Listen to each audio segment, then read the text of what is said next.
Les amis, notre vidéo prévue, notre échange prévu demain est avancé à aujourd'hui en raison d'impératifs professionnels qui ne me permettront pas de faire cette vidéo demain matin comme prévu. Alors nous poursuivons nos échanges dans le domaine de la région Indo-Pacifique, les questions de partenariat et de développement alignées avec la durabilité, particulièrement la santé, l'environnement et des questions comme le genre. Je vous avais parlé de l'Asie centrale, de l'importance de l'hydrogène blanc pour le développement, pour une industrialisation durable et inclusive dans cette région. Je reviens toujours à l'Asie centrale. Comment permettre le développement durable et inclusif dans certains pays où certaines populations sont marginalisées, mais vivent sur une terre riche en minerais, en or, en diamants, en gaz, en pétrole, donc en hydrocarbures, mais aussi en hydrogène blanc potentiellement. Alors, comment est-ce que ces pays peuvent amorcer une véritable industrialisation et profiter de leurs matières premières? Alors, l'hydrogène blanc, comme je vous l'ai dit, c'est une politique énergétique gagnante parce que c'est une énergie décarbonée, propre, avec un potentiel illimité et dont le coût d'exploitation est faible. Donc, si les technologies sont développées et avancées dans le domaine de l'hydrogène blanc pour l'industrialisation de ces pays, de ces vastes étendues, on peut, par exemple, dans le cas de l'Asie centrale, développer des partenariats dans le domaine de l'industrie pharmaceutique. Parce que, vous savez, les pays émergents ont aussi beaucoup à apporter. Ils ne sont pas là toujours pour tendre la main, ou les pays en développement pour tendre la main sans rien à apporter. Ils ont aussi des potentiels, des atouts, notamment les richesses naturelles. Mais dans le cas de l'Asie centrale, ils ont un potentiel dans le domaine de la médecine qui n'est pas conventionnel, mais qui est utilisé dans l'industrie pharmaceutique. En Chine, par exemple, il y a la plante qui s'appelle Artemisia annua, qui est issue de la médecine traditionnelle chinoise, mais qui a été validée par, par toutes les institutions dans le domaine de la santé publique, par l'OMS, et qui sert maintenant de molécule de base pour le traitement du paludisme. Donc, les antipaludiques que vous voyez en Afrique, qui sont commercialisés un peu partout dans le monde, viennent à la base de cette plante chinoise qui s'appelle Artemisia annua, sur laquelle ils ont fait des essais cliniques, des essais en laboratoire, etc. Toutes les démarches d'autorisation de mise sur le marché. Et ces produits sont commercialisés par de grands laboratoires suite à des partenariats, à des recherches technologiques. Donc, dans cette région d'Asie centrale, là, il y a une région en Chine où cette plante Artemisia annua est cultivée. L'industrialisation de ces régions marginalisées peut permettre de développer le secteur pharmaceutique, l'industrie pharmaceutique. Et ils peuvent exporter, ils peuvent nouer des partenariats avec d'autres pays grâce à ce domaine, à ce secteur pharmaceutique. Je prends l'exemple du Canada. Les communautés aborigènes qui sont au Canada sont 71 fois plus victimes, plus sujettes à la tuberculose que les populations blanches, entre guillemets.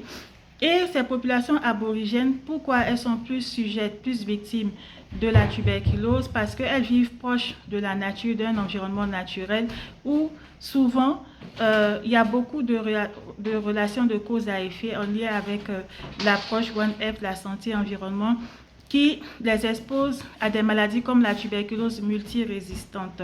Alors, c'est une forme de la tuberculose très grave qui est due à la résistance aux antibiotiques. Par exemple, quand les antibiotiques sont rejetés de façon anarchique dans l'environnement, ils vont contaminer les sols, les animaux, ensuite l'homme. Et ces populations aborigènes qui vivent dans de l'élevage parfois, ou en tout cas qui sont proches de ces milieux, d'ailleurs c'est prouvé, sont plus facilement victimes, sont les plus exposés, en tout cas les plus atteints, subissent de plein fouet cette exposition et cette infection à la tuberculose multirésistante pour laquelle les molécules conventionnelles, les molécules de l'industrie pharmaceutique sont souvent confrontées à un échec dans le cas du traitement. Alors, une plante comme Artemisia annua, l'avantage des plantes médicinales, c'est qu'elles permettent de vaincre le phénomène des résistances. Les bactéries, comme dans le cas de la tuberculose, n'arrivent pas à développer des résistances contre les plantes médicinales, quand bien sûr celles-ci sont bien encadrées, vendues dans le cadre de démarches technologiques en accord avec la médecine conventionnelles, parce que ces plantes possèdent des milliers de principes actifs. Ces plantes possèdent plusieurs principes actifs qui ne permettent pas aux bactéries de contourner les principes actifs et de développer une résistance. Donc les communautés aborigènes qui sont là-bas au Canada, qui sont souvent victimes, soit sont 11 fois plus malades de la tuberculose que les autres communautés.